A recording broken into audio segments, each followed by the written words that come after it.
How's it going, everyone? So I'm going to start this video by saying again, I am not a financial advisor, and again, I still think that Cryptoblades is a low-risk investment, even with all of the controversy that's been happening lately. So today in this video, I'm going to talk about why all the cuts to skill earnings have been happening, what is happening behind the scenes with the team, and my thoughts on the future of Cryptoblades. So let's talk about why the cut to skill earnings keeps happening.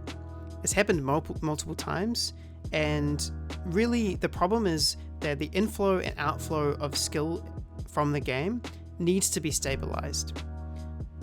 With the rise in price and the rise in players, players found that the best way or the most efficient way to play the game was to just make a whole bunch of accounts. I mean, I've got 10 accounts myself, and they found that when making accounts, the most efficient way to play was to get really low weapons, like 2-star weapons, which costed basically nothing, and there was no real point in upgrading the weapons because there wasn't enough of a benefit to upgrade them. It was more beneficial to use your skill to make more accounts. But this was a huge problem because it meant that no one was spending their skill in the game, and it was just creating a huge outflow of skill with very little inflow. Now, despite this, the team decided that they were going to turn on the Oracle anyway, in the hopes that it would solve the inflow-outflow issue. But it looks like, and I'm not sure the exact reason on this, is that the balance was too far out, and that even switching on the Oracle wasn't going to save the game. It was going to die. All of the skill was going to run out if they left it the way it was. So they had to switch back to updating the earnings amounts manually until they fixed the inflow and outflow of the skill. And you can see here the results of that. They've just been continuously decreasing the amount you earn until I've got a level 34 character here and a 5-star weapon, and I'm only earning $2 profit a day, $2.71 profit a day on this character. I don't expect this to be like this forever, and the team doesn't want this to be like this forever, and I'll explain why shortly. But let's just talk about really quick what's happening behind the scenes. You can see here I've got an orange border, which means that I've contributed in some way to the development, or I've signed up to the development team. So that puts me in a unique position to talk about what's actually going on. I'm not going to go into very specific details because I'm sure the team wouldn't want me to share that, but I can give you hints that they wouldn't mind me sharing. So hit that subscribe button if you want to keep up to date with this kind of news, because I'm going to be sharing it regularly. And one of the major pieces of news that I will share that happened just a few hours ago is that the team has sorted the inflow and outflow problem, and it's currently stabilized. So from this point, you can expect that the team's going to want to introduce more skill earnings. They want to increase the amount of skill they earn, because it's really beneficial for them to make a product that people want to use. At the moment, people are complaining that the skill amounts that you earn are too low, and they reflect those complaints.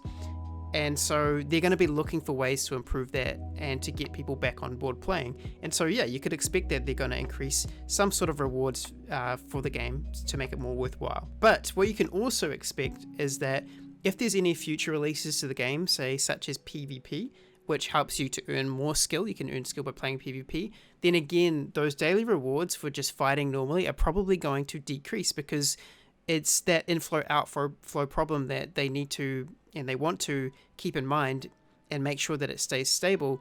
If for every outflow of skill, there needs to be some way inflow to balance it. And so if they're creating more outflows of skill with, say, introducing PvP that you can earn more skill in, then you can expect the other areas where there are outflows to be reduced or balanced down, so to meet that required amount to help with that inflow and outflow. And lastly, I just want to talk about what are my thoughts on the future of Cryptoblades.